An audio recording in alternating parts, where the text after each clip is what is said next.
história da minha vida. Os obstáculos, desafios, conquistas que eu passei para me tornar ator e dublador. Fica aqui comigo que eu vou contar tudinho pra você. Essa história começa quando eu era bem pequeno ainda, aqui ó. Cabelo tigelinha, era um estilo que eu curtia, tá? Não me julgue. Eu usei cabelo tigela até uns 11 anos de idade, assim, bastante. E eu, quando criança, era muito enérgico, ficava pulando e tudo mais. Claro que toda criança é bem enérgica, mas eu era muito assim. Eu brincava o dia inteiro, chegava em casa e queria brincar mais ainda. Numa dessas, minha mãe estava comigo num parque uma vez, e uma moça abordou ela e falou que eu tinha um perfil legal para fazer um teste para um comercial específico. Minha mãe pegou o contato da mulher e na época ela não ligou para a mulher, não mandou mensagem para a mulher, ela deixou quieto.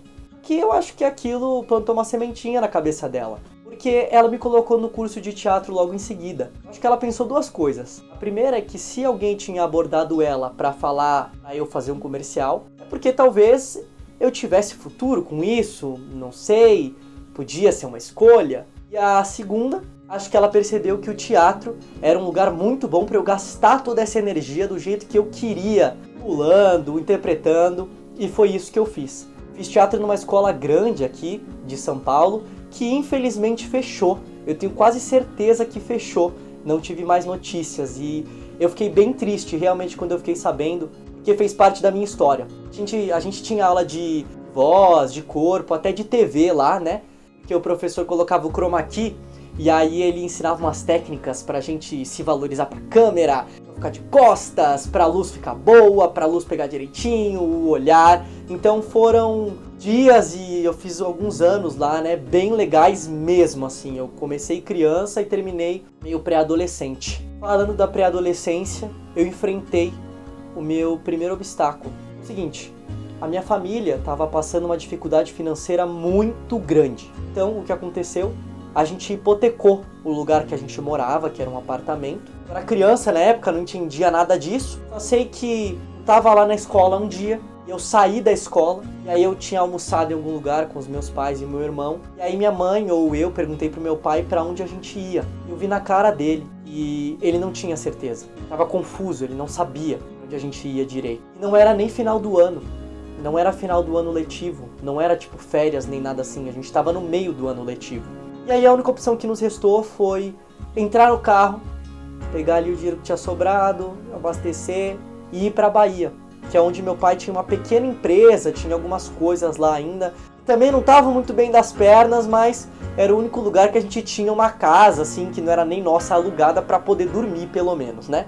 E fomos, 2 dias, eu lembro com carinho dessa viagem, a gente escutou muita música, dormi bastante e fiquei me perguntando muito o que estava acontecendo, né? E aí quando a gente chegou nesse lugar que meu pai morava, era uma vilinha, bem afastada da cidade ali, né, de Salvador, era perto de Salvador, mas era uma vilinha bem afastada. Cara, era uma vilinha onde, durante a temporada, as pessoas iam muito pra lá. Era um lugar muito conhecido pelos turistas. Mas no resto do ano, não tinha ninguém praticamente, assim. Então, eu não fiz muitas amizades. Meu colégio era, assim, uns 40 quilômetros da vila. Minha mãe acordava de manhã, me levava e levava meu irmão. Ficava lá esperando umas 5, 6 horas e trazia a gente de volta. E eu via que aquilo estava desgastando muito ela. Ela era tipo a pessoa mais triste de todos nós em relação ao que tinha acontecido. Porque ela gostava muito daquele apartamento também que a gente perdeu. Foi isso, assim, os dias foram passando, como eu falei, eu não entendi o que estava acontecendo, então eu tentava encontrar algumas felicidades, coisas para me agarrar. Na época nem pensava nisso, eu percebo isso hoje, né?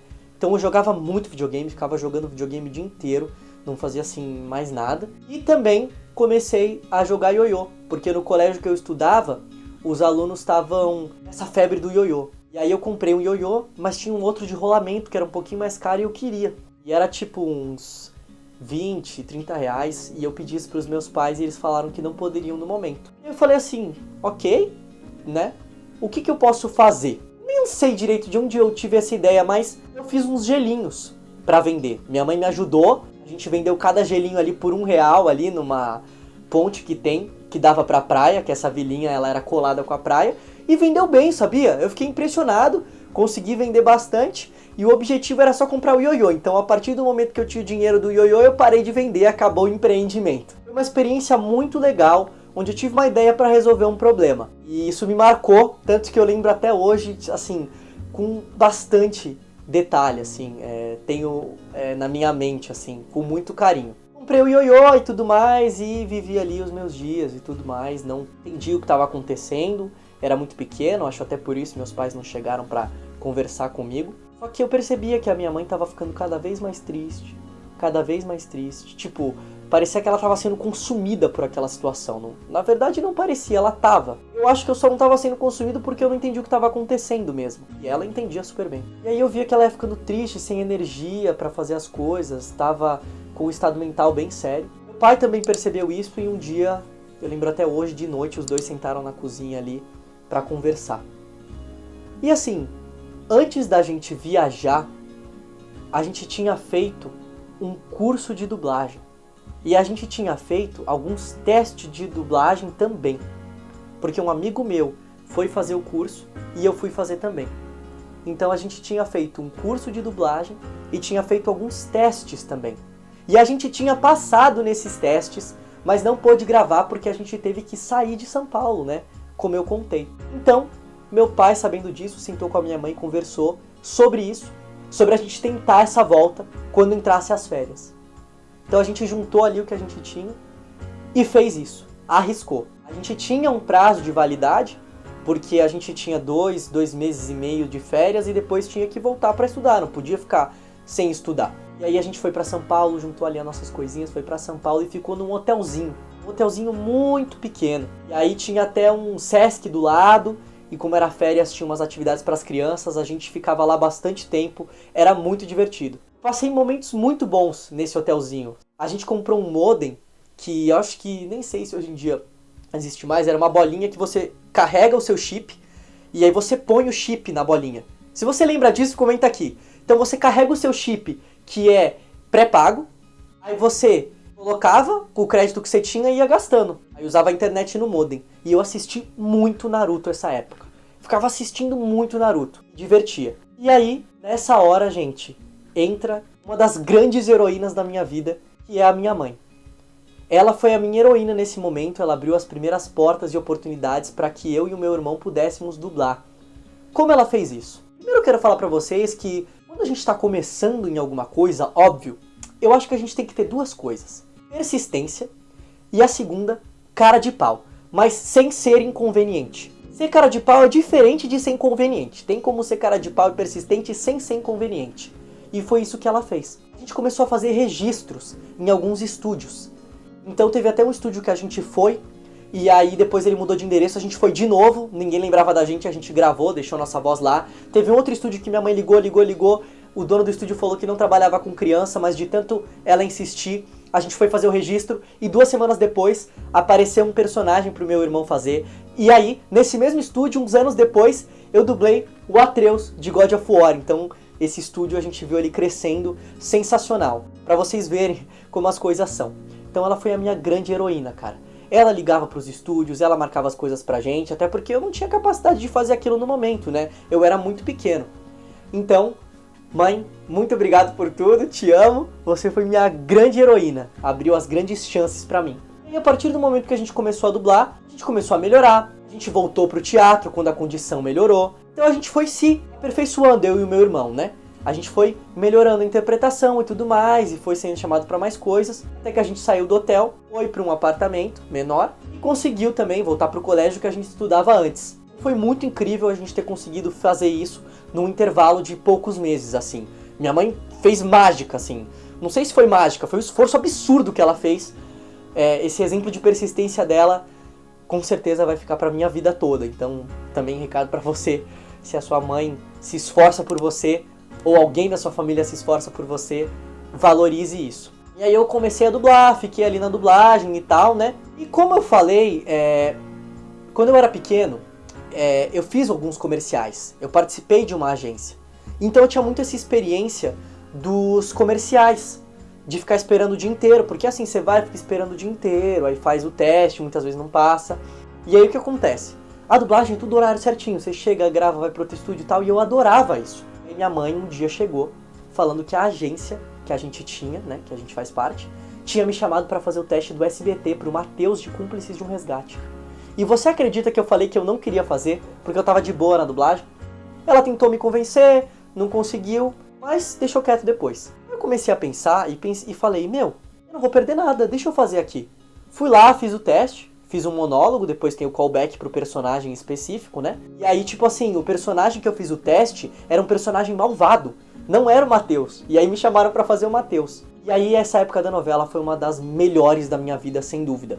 Eu tava dublando, tava trabalhando na TV com o que eu amo e tava tendo contato com muitas pessoas. Então essa é uma dica pra você também, se você quer ser artista principalmente. Tente entrar em contato com as pessoas que querem fazer a mesma coisa que você, para que vocês possam pensar juntos, possam criar oportunidades juntos e criar projetos juntos também. E eu conversava muito com o elenco adulto, ganhei alguns livros nos aniversários que eu passei lá, conversei muito, eles me incentivaram, motivaram, e assim também todo o elenco de crianças entre si, né? E aí também a gente fez os shows de Cúmplices, depois, né?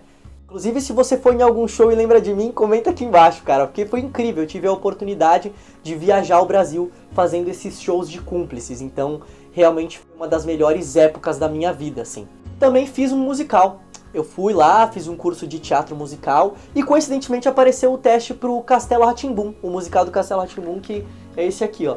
E aí eu fiz o papel do Pedro, então eu nunca imaginei que eu ia conseguir cantar interpretando, fiz aulas de canto e consegui interpretar, dançar e cantar também, fazendo todas as coisas do musical. Essa é uma outra coisa também, né? Nessa época, eu tava muito com vontade de explorar todas as linguagens da atuação, então eu fui atrás de fazer série, fui atrás de fazer teatro musical, teatro também, fiz a peça da Anne Frank, que chama Anexo Secreto. Então eu tava tendo todas essas experiências. E quando você vai atrás de alguma coisa, as oportunidades vão aparecendo. Mais do que sorte é você construir isso. E eu acho que foi sorte de aparecer o teste com eu estar preparado. Então é a preparação com a oportunidade que aparece. E aí tem os fatores de sorte, mas eu acho que são menos, assim, pra qualquer pessoa. O que importa é estar preparado na hora que a oportunidade aparecer. Então eu fiz esse musical e foi muito legal também. Tô dublando, já fiz algumas coisas como o Samuel de Elite, também fiz o Atreus do God of War e alguns outros personagens que eu gosto muito também e que eu agradeço muito por vocês me acompanharem e me dar todo esse carinho. Então é isso, gente. Essa é a história da minha vida, como eu me tornei ator e dublador. Eu nunca tinha pensado, sonhado em ser dublador. Ator talvez um pouco, mas dublador nunca. Só que graças a Deus, como dizem, as melhores coisas acontecem quando a gente tá menos esperando. Então é isso. Continuo até hoje dublando e amo o que eu faço. E agora estou aqui nesse desafio de voltar com o canal, postar, como vocês viram na capa do canal, todas as quartas às 8 da noite. É isso. Se inscreve aqui embaixo, dá o like e comenta o que você quer ver aqui e principalmente a sua história de vida que eu quero saber. Assim como eu compartilhei com você a minha história e você me escutou, eu quero ler o que você tem para me dizer. Se você já alcançou o que você está buscando, se você está no caminho e está tendo oportunidades de alcançar aquilo que você busca, qual o seu sonho? Comenta aqui. É isso, muito obrigado e até a próxima. Fiquem ligados que vem muitos vídeos por aí.